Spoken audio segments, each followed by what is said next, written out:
صحابہ اکرام رضوان اللہ تعالی علیہ مجمعین، اللہ تعالیٰ کی کروڑا رحمتیں نازل ہو حضرات صحابہ اکرام کی قبروں پہ. دربار رسالت ہے، سب کہہ دو صلی اللہ علیہ وسلم. سبحان اللہ، کتنے خوش نصیب تھے وہ لوگ جو محمد کریم صلی اللہ علیہ وسلم کی مجلس میں بیٹھا کرتے تھے. کانوں میں آواز آتی تھی مصطفیٰ کریم کی، دیدار ہوتا تھا امام الانبیاء کا. کتنے خوش نصیب تھے یہ لوگ. جنگ سے واپس آئے صحابہ کرام، ایک لڑکی کو پکڑ کے لائے جو لڑنے آئی تھی، کفار کے ساتھ مل کر مسلمانوں کا مقابلہ کرنے آئی.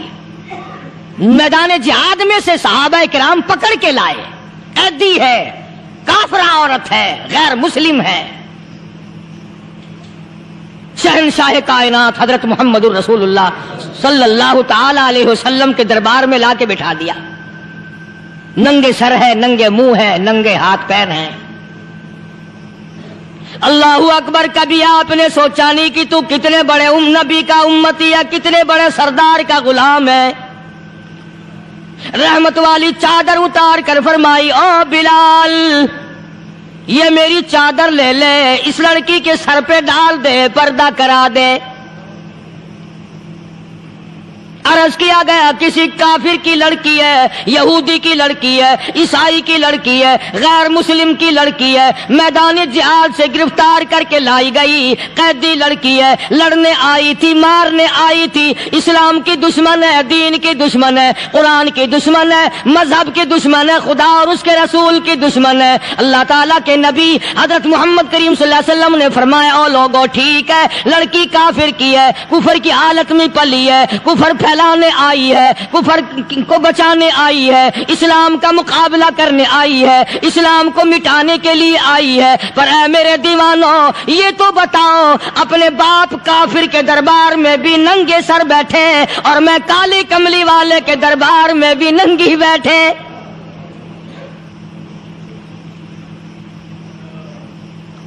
پھر اس دربار میں اور میرے دربار میں کیا فرق ہوگا؟ وہ کافر کا دربار ہے، یہ شہنشاہ کائنات کا دربار ہے، رحمت للعالمین کا دربار ہے، ساقی کوثر کا دربار ہے، شافی محشر کا دربار ہے، اللہ کے محبوب کا دربار ہے، آمنہ کے در یتیم کا دربار ہے، فاطمہ الزہرا کے ابا کا دربار ہے. اور بلال جلدی کر میرے دربار میں کافر کی بیٹی آئے، میں اس کا بھی پردہ کروں گا.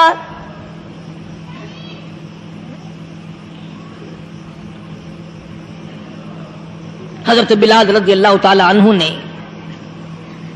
ذرا ایک اور لطیف سی بات ہے، تھوڑی سی باریک سی، اگر آپ سوچیں، لڑکی ہے تو کافرہ، لڑکی ہے تو بے دین، ہے تو اسلام کے دشمن.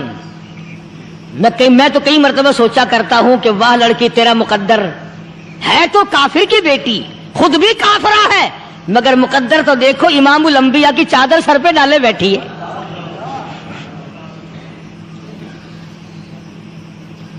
کہاں سوچیں یہ چیزیں، ہمارے دماغ یہاں تک کہاں رسائی کرے. آمین. میرا تو دل چاہتا اگر میں ہوتا اس کافر بیٹی کے ہی پاؤں دھو کر پی لیتا.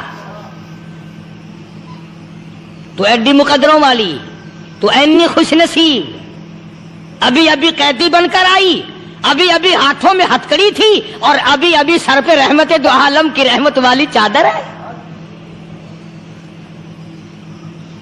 اور پھر آپ نے پوچھا اب تو کیا چاہتی ہے، کیا چاہتی ہے؟ اللہ اکبر. کہنے لگی میرے گھر پہنچا دو، میں اپنے گھر جانا چاہتی ہوں. دو نوجوان صحابہ کو بلایا، فرمایا کہ انسانی رشتے کا تقاضا ہے، لڑکی نے ہم سے پناہ مانگی اور اپنے گھر جانا چاہتی ہے، ہم نے اس کو معاف کر دیا، جاؤ گھر چھوڑاؤ. اب گھر پہنچانے کا مطلب یہ تو تھا نہیں کہ حسین گائی پہنچا دو، دولت گیٹ پہنچا دو، خدا جانے کتنی دور گھر ہوگا، لڑنے جو آئی تھی. یوں لکھا ہے علماء اکرام نے، ذرا توجہ کریں. اور سچی بات تو یہ ہے، اپنے دامن میں بھی ہاتھ مار کے دیکھو کہ ہم کیسے ہیں. محمد الرسول اللہ صلی اللہ علیہ وسلم کے دو جوان دیوانے ساتھ ساتھ اس کے چلتے ہیں، ایک ادھر چل رہا ہے ایک ادھر چل رہا ہے، جنگل کا راستہ ہے، رات بھی راستے میں آئی ہے۔ نوجوان لڑکی کا بیان ہے، اپنے بھائی کو جا کے کہتی ہے یہ دو نوجوان میری ساتھ راستہ چلتے آئے، میری ساتھ سفر طے کرتے آئے، پر اے میرے بھائی جان، رب کائنات کی قسم مجھے تو یوں معلوم ہوتا تھا دونوں اندھے چل رہے، مجال ہے میری طرف نظر اٹھائی ہو۔ یہاں تو رکشے والے کا داؤ لگ جائے وہ بعد نہیں آتا، ٹانگے والے کا داؤ لگ جائے وہ بعد نہیں آتا، اور پیر صاحب تو اپنے یہاں سے خشک جانے کیسے دیں گے؟ کیوں جانے دیں؟ کیا مطلب؟ یہ شرافت ہے، یہ دین ہے، یہ اسلام ہے۔